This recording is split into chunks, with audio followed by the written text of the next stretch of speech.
नमस्कार दोस्तों, स्वागत है आप सभी का इस नए वीडियो में। दोस्तों, हम सभी को अच्छे इंसान बनने की सीख मिलती है और हम यही सीखते हैं कि बुरे कर्म से बचें और दूसरों का सम्मान करें। लेकिन कई बार हम यह भूल जाते हैं कि कभी कभी हमारी अच्छाई का गलत फायदा भी उठाया जा सकता है। अच्छा इंसान किसे पसंद नहीं आता? बचपन से ही हमें सिखाया जाता है कि अच्छा इंसान बनो, अच्छे कर्म करो, किसी का गलत फायदा ना उठाओ। लेकिन यह सिखाया नहीं जाता कि जब हम पर कुछ लोगों द्वारा अन्याय किया जाता है तो हमें कैसे रहना चाहिए। जब हमारा गलत फायदा उठाया जा रहा हो, क्या तब भी अच्छे बने रहना और हमारा आत्मसम्मान खोना सही है? जब एक अच्छे इंसान का हक जबरदस्ती छीना जा रहा हो, क्या तब भी अच्छे बने रहना ठीक है? दोस्तों, अच्छा होना आजकल एक आदर्श माना जाता है। जैसे कि आपने अपने आसपास के लोगों को यह कहते सुना होगा कि देखो वह इंसान कितना ज्यादा अच्छा है। लेकिन हम इस बीच यह भूल जाते हैं कि अच्छे होने की भी एक सीमा होना जरूरी है। हमें यह याद रखना चाहिए कि हद से ज्यादा अच्छा होना भी अच्छा नहीं होता। और अगर हम यह भूल जाएंगे तो यह दुनिया हमें यह बार बार याद दिलाएगी और साबित करेगी कि हद से ज्यादा अच्छा होना भी अच्छा नहीं होता। अक्सर आपने ये देखा होगा कि जो जितना अच्छा होता है उसे उतना ही दुख मिलता है। पर ऐसा क्यों? व्यक्ति हमेशा दूसरों की भावनाओं और जरूरतों को अपने आप से अधिक महत्वपूर्ण मानता है और इसी कारण वह खुद को एक कठिन स्थिति में पाता है। अक्सर उसे ऐसा महसूस होता है कि आखिर क्यों उसके किए हुए अच्छे कामों को लोग नजरअंदाज करते हैं और उल्टा उसी का गलत फायदा उठाया जाता है। कभी ज्यादा काम करवाने से लेकर तो कभी उसे बिना कोई महत्व देकर नजरअंदाज करने तक। किसी के लिए हम अच्छा करते हैं तो वहीं से हमें दुख प्राप्त क्यों होता है? आमतौर पर जब कोई आदमी कभी क्रोध कर दे या दुखी होकर किसी को भला बुरा कह दे तो हम उसे बुरा समझने लगते हैं। ऐसा आपके साथ भी हुआ होगा कि आपने कभी ना कभी तंग होकर किसी को कुछ भला बुरा कह दिया होगा और सिर्फ उसी कारण आप लोगों के नजरों में बुरे माने जाने लगे। और जैसे कि कर्म और फल का नियम कहता है, बुरे कर्मों का परिणाम बुरा मिलेगा। आज तक आप यही समझते आए हैं कि सिर्फ बुरे कर्मों का फल बुरा होगा। लेकिन आज की इस कहानी के बाद आप यह समझ जाओगे कि अच्छा इंसान के साथ भी बुरा हो सकता है। जब वह हद से ज्यादा अच्छा बन जाए, उस इंसान को दुख ही मिलेगा, उसका परिणाम भी बुरा ही हो सकता है। तो चलिए आज की इस बोध कहानी के द्वारा हम यह समझेंगे कि ऐसी स्थिति में हमें क्या करना चाहिए और यह भी जान लेंगे कि ज्यादा अच्छा होना अच्छा है या बुरा। तो चलिए शुरू करते हैं। बहुत समय पहले की बात है। एक नगर में एक धनी सेठ रहता था जो बहुत दयालु था। इतना बड़ा व्यापार और बहुत सारा धन होने के बावजूद वह एक भोला और दान करने वाला इंसान था। वह हर किसी की मदद करता था। उसके मन में लोगों के प्रति प्यार और दया की भावना ये थी, वह किसी का भी दुख नहीं देख पाता था। उसके इतने दयालु और भोलेपन की वजह से उसके आसपास के लोग उसकी इसी बात को उसकी कमजोरी समझकर उसका फायदा उठाते थे। कुछ लोग उस सेठ के सामने झूठ मूठ का रोना रोकर उससे पैसे उधार ले जाते थे। सेठ अमीर तो था ही और ऊपर से दयालु भी। जब वह सेठ उन लोगों की दुखी हालत देखता और उनकी परेशानियां सुनता तो उसका मन भर आता। और जब वह लोग उससे कहते हैं कि मुझे थोड़ा धन उधार चाहिए या तुम मेरी मदद करोगे, मैं तुम्हारा यह एहसान कभी नहीं भूलूंगा, तो वह मना नहीं कर पाता। वह सोचकर धन दे देता कि अभी इसका बुरा वक्त चल रहा है, इसको मेरी मदद की जरूरत है, बाद में यह पैसे लौटा देगा।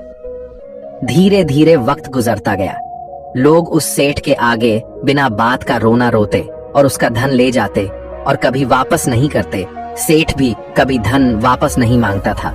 उसको लगता था कि जब इसका बुरा वक्त गुजर जाएगा तो धन वापस कर देगा। लेकिन कहते हैं ना कि हर सुबह के बाद रात होती है, हर सुख के बाद दुख आता है और दुख के बाद सुख आता है। ठीक उसी तरह उस सेठ के साथ भी हुआ। कुछ सालों बाद उसे पास धन कम होने की वजह से उसके व्यापार में माल भरने के पैसे कम होने लगे और इसके वजह से उसके दुकान पर अब ग्राहक भी कम होने लगे, क्योंकि जो सामान उन ग्राहकों को चाहिए था वह सामान उस व्यापारी के पास खत्म होने लगा था और उस सामान को लाने के लिए अब उसके पास इतना धन भी नहीं था।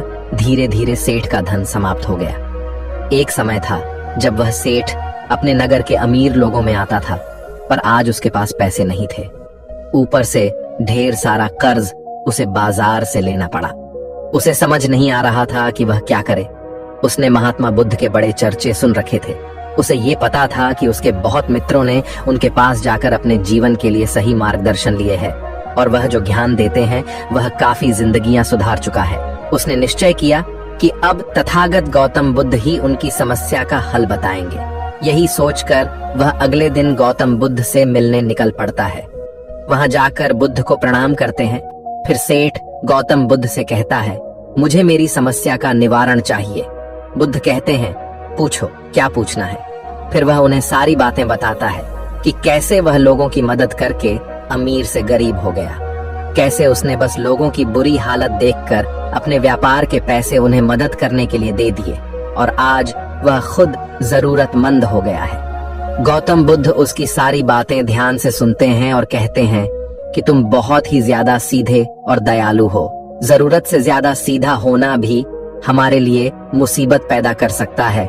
आगे बुद्ध कहते हैं, तुम लोगों की मदद इसलिए करते थे ताकि वो मुसीबत से बाहर निकल सके, लेकिन लोगों ने इसका फायदा उठाया और तुम्हें ठगने का काम करते रहे भाई। उस सेठ ने कहा, आप बिल्कुल सही कह रहे हैं बुद्ध। मेरे दुखों का कारण मेरा ज्यादा सीधा होना, सरल होना और दयावान होना ही लग रहा है, लेकिन मैं अब क्या करूं? मुझे रास्ता बताइए। क्या मैं बुरा बन जाऊं, दया निकाल कर फेंक दूं, निर्दयी हो जाऊं? क्या अच्छाई करने की कोई कीमत नहीं?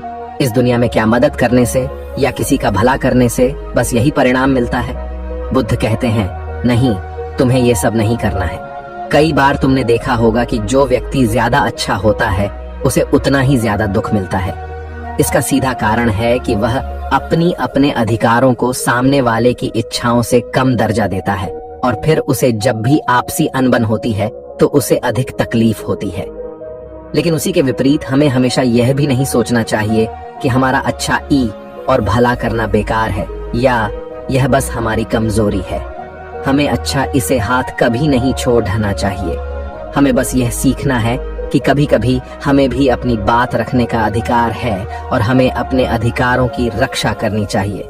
इसलिए हमें अच्छे इंसान बने रहने के साथ साथ अपने अधिकारों की रक्षा करना भी सीखना होगा। अगर हमें गलत तरीके से नुकसान हो रहा है, कोई हमारा गलत फायदा उठा रहा है, तो हमें उसका सामना करने के लिए सही तरीके से खड़े होना जरूरी है। यही एक सच्चे और अच्छे इंसान की पहचान और शख्सियत होती है। वह आदमी कहता है, बुद्ध, मुझे थोड़ा थोड़ा समझ आ रहा है, लेकिन अभी भी मैं पूरी तरह नहीं समझा। इस पर बुद्ध कहते हैं, चलो मैं तुम्हें एक कहानी सुनाता हूँ, उसके बाद तुम्हें समझ आ जाएगा कि तुम्हें क्या करना है और क्या नहीं करना है। बहुत समय पहले की बात है। एक जंगल में एक भेड़ रहती थी। उस भेड़ ने एक को जन्म दिया। वह मेमना बहुत ही सुंदर था। उसके शरीर पर बहुत ही चमकदार घने बाल थे। वह बहुत ही सुंदर लगता था। भेड़ भी अपने से बहुत प्रेम करती थी और उसका बहुत अच्छे से देखभाल भी करती थी। भेड़ अपने बेटे को अच्छी अच्छी बातें सिखाती, उसे अच्छे संस्कार देती। उस भेड़ की इच्छा थी कि उसका बेटा बड़ा होकर खूब नाम रोशन करे। लेकिन भेड़ के ज्यादा लाड़ प्यार के कारण मेमना बिगड़ता जा रहा था। उसकी माँ उसे अच्छी शिक्षा देती थी, उसे अच्छे से रखती थी, दिन रात उसका पूरा ख्याल रखती थी। लेकिन मेमना दिन प्रतिदिन शैतान और जिद्दी होता चला गया। वह अपनी माँ की किसी भी बात को ध्यान से नहीं सुनता और ना ही किसी बात पर ध्यान देता। उसे हर पल ऐसा ही लगता कि मेरी माँ मेरा इतना ख्याल रखती है और इसी कारण वह खुद की जिम्मेदारी नहीं लेता था, ये सोचकर कि उसकी माँ उसे किसी भी संकट से निकाल लेगी। वह धीरे धीरे गैर जिम्मेदार होता जा रहा था और अब उस भेड़ का लाड़ और प्यार उसी के मेमने के अच्छे और जिम्मेदार बनने में रुकावट बन गई थी। फिर एक दिन वह मेमना घूमता घूमता पास के जंगल में जा पहुंचा। वह मेमना पहली बार जंगल में गया था। उससे पहले बार जंगल में जाने का मौका मिला था। वह जंगल की सुंदरता को देखकर चकित रह गया। उसने कभी इतनी सुंदर चीज नहीं देखी थी। इतनी सुंदर पौधे, रंग बिरंगे फूलों को देखकर बहुत ही प्रशंसा हुई। उसे ये सब देखकर बहुत अच्छा लगा। फिर उसने झांकियों के कुछ पत्तियां खाई। जैसे ही उसने पेट भरने के लिए पेड़ों की पत्तियां खाई, उसको वह पत्तियां बहुत ही स्वादिष्ट लगी। अब तो वह मेमना रोज जंगल में जाने लगा और वहां जाकर पेड़ पौधों को नुकसान पहुंचा रहा था। उसने उनकी पत्तियां तोड़ी, उनके फूलों को नोचा, फूलों को खाया और कुछ को तोड़कर जमीन पर डाल दिया। उसमें मेमने को इस बात की बिल्कुल भी परवाह नहीं थी कि वह क्या कर रहा है। उसको इस बात का पता ही नहीं था कि जंगल में कोई खतरा भी है। वो तो मस्तमौला होकर जंगल में उछल कूद कर रहा था और पौधों को खूब से नुकसान पहुंचा रहा था। लेकिन जब उस मेमने की माँ को यानी उस भेड़ को इस बारे में पता चला कि मेमना हर रोज जंगल जाता है तो वह घबरा गई और मेमने को अपने पास बुलाकर समझाने लगी कि तुम जंगल में मत जाओ, वहाँ पर बहुत सारे को जानवर है, तुम्हारे ऊपर हमला कर देंगे, तुम्हें खा जाएंगे।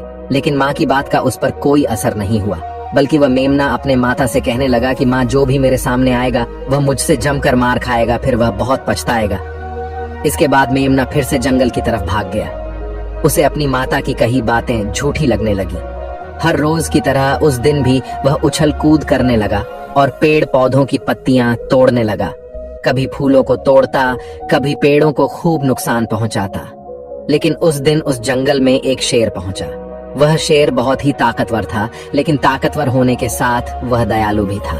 उस शेर का मानना था कि कमजोर प्राणियों को नुकसान पहुंचाना ठीक नहीं है। शक्तिशाली होने का मतलब यह नहीं है कि मैं किसी कमजोर प्राणी पर शक्ति का प्रयोग करूं।